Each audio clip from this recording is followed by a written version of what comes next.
My favorite game of the year just keeps getting better. Stellarblade has been having a pretty fantastic week. We finally got a sneak peek at the much-anticipated photo mode, and everybody knew the NIER Automata collaboration was going to happen at some point. There's a new quality of life update in the game that brought us these excellent visual updates, along with some new content, which we'll go over the patch notes for. And I also found this. Stellarblade is getting sued by, wait for it, Stellarblade. I'm not kidding.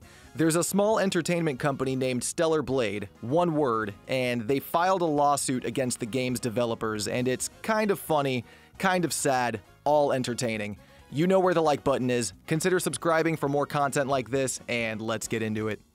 So we got this new trailer at the latest PlayStation State of Play, and photo mode looks like it's gonna slap. We said we wanted it, and Shift Up said, hold my beer, here's a whole photo studio. I think everybody's gonna easily clock over 100 hours in this game just using this mode. And no, it's not gonna be innocent like what was shown in the trailer. It's gonna be raunchy and deviant, and I expect nothing less. Based on the little bit that was shown, it kind of makes sense why it's been taking a while. This looks like a pretty advanced studio with a lot of cool options, like changing out the characters, their poses, facial expressions, and even placing your own light sources. When we got the roadmap, it said this was supposed to drop in August. Obviously that didn't happen, but I like to think the team is just making it as good as it can be instead of just an afterthought.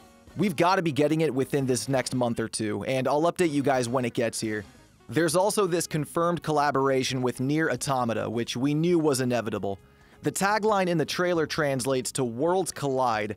It could just be a 2B outfit for Eve and 042 skin for the drone, but fingers crossed we'll get some new story missions, and maybe some new music too, since both games share a composer. Based on the roadmap, and assuming there's no delays like with photo mode, this collaboration will probably be a December release, something big to close out the year and really leave a mark on Stellarblade. Something else leaving a mark is this latest update, because we've got two major things that have changed here. We've got a huge visual update to an already gorgeous game, with the standout being the collision and compression physics on our leading lady. The update makes Eve's assets just that much more tangible and realistic. Now we've got jiggle and squish, and to be honest, I didn't even notice the clipping issue before, but now with the improvement I see it was 100% necessary. We've also got wildly improved wind physics that have much more of an effect on Eve's outfits and hair, and the detail is just phenomenal. Pretty much all the outfits have got an overhaul with these physics, and it looks great. It's even catching the little knots and ribbons you normally wouldn't notice. I think these strong winds used to only catch the Kanochi skirts, and it was a very small thing, so this is really a big visual update. Moving on to the new content, there's now an option to make the summer event a permanent part of the game that you can toggle on and off, and I think that's awesome. It forces a reset when you do this, but having the option is nice, and I wouldn't mind if they do the same thing for any and all upcoming events, like Halloween or a Christmas theme, and by then we should have photo mode to take some cool shots with those themes. That catchy new song that came out with the summer content is also here to stay. It's available at the record player that all the camps have. One of the best quality of life improvements is the new pinning feature where you can drop 9 different pin icons anywhere on the map. You can mark things like treasure chests, a doorway, a person of interest, a death mark, and we can even track these custom markers like an objective, so all around a great add from the team. The new favorites feature makes finding your favorite gear and cosmetics a lot easier too. This marks the item with a little green ribbon and it will shoot it to the top of every list in the menu. You can do this to all your cosmetics, your gear sockets, your exospines, and it's great for New Game Plus especially, where you're getting the Mark II versions of all that gear. Having all that stuff makes the menu pretty cluttered up. If there's a certain outfit or piece of gear that you use a lot, you can just favorite it and it will show up right at the top.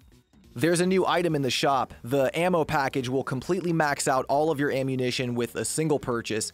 You'll never spend more than 3,750 gold on it if you're completely out of ammo, but the price scales down with the ammo you've already got, so if you're full up on slugs or shotgun shells, that type won't come in the package. They also put in a confirmation notice that will pop up anytime you try to spend more than 15,000 gold. Just in case, I have to imagine there were some players who accidentally selected to buy 99 of a particular item and they ended up wasting a bunch of gold, so that shouldn't happen anymore. Shout out to the developers for the update, this was a great one to close out the summer. But let's now move on to this lawsuit that's been filed against ShiftUp and Sony. We'll have a good laugh, but I want to treat it with its due seriousness because I can't help but put myself in this person's shoes. So it was first reported by IGN and then later Forbes that there's a Louisiana-based film production company called Stellarblade, all one word, and they have filed a lawsuit against ShiftUp claiming damages. They claim that since the video game is so popular and uses the same name as the business, that you can't find the business in online search results anymore, only the game shows up. The plaintiff wants ShiftUp to stop using the name and to hand over all materials with the name Stellarblade so that they can be destroyed. Their lawyer said this in a statement. Mr. Mahaffey, who is the owner of the company Stellarblade, registered the Stellarblade.com domain in 2006 and has used the Stellarblade name for his business for nearly 15 years. Given this long-standing and public use, it's difficult to imagine that ShiftUp and Sony were unaware of Mr. Mahaffey's established rights before adopting their identical mark. We believe in fair competition, but when larger companies disregard the established rights of smaller businesses, it's our responsibility to stand up and protect our brand. The defendants' far superior resources have effectively monopolized online search results for Stellarblade, pushing Mr. Mahaffey's long-established business into digital obscurity and threatening the livelihood he's built over more than a decade. This is why I say I can kind of level with the guy. I mean, how would I feel if some multi-billion-dollar company took the name The Star Bazaar and made me irrelevant? So I get it, but legally, I don't think the company Stellarblade stands a chance. Even though this business owner has been using the name Stellarblade for over 15 years, ShiftUp actually beat him to the trademark. This game used to be called Project Eve, and in 2022, they changed the name to Stellarblade, 2 words, and they filed the trademark for that name in January of 2023. Mr. Mahaffey filed the one-word name Stellarblade later that same year, so not only is the name different thanks to the space, the game devs actually got there first. My favorite part of this whole thing is how the company's owner is claiming the logos for both Stellarblades are, quote, shockingly similar. Here's ShiftUp's logo for the game. Here's Homeboy's logo for the company. Shockingly similar, am I right? Yeah, I really don't think this is gonna hold up. If the guy had filed that trademark for the name sooner, he might have a case, but to be honest, I think ShiftUp is gonna win this in a landslide, assuming it even gets that far. If you want my honest opinion, I think this guy knows he isn't going to win, so he's using this as a marketing opportunity. I don't think it's difficult to imagine the devs were unaware of this small company. I didn't know the company existed until I heard about this lawsuit, and as the Forbes article rightly states, this probably drove more traffic to Stellarblade.com than ever before, so if anything, the game is helping the dude's business instead of hurting it. ShiftUp should be suing him.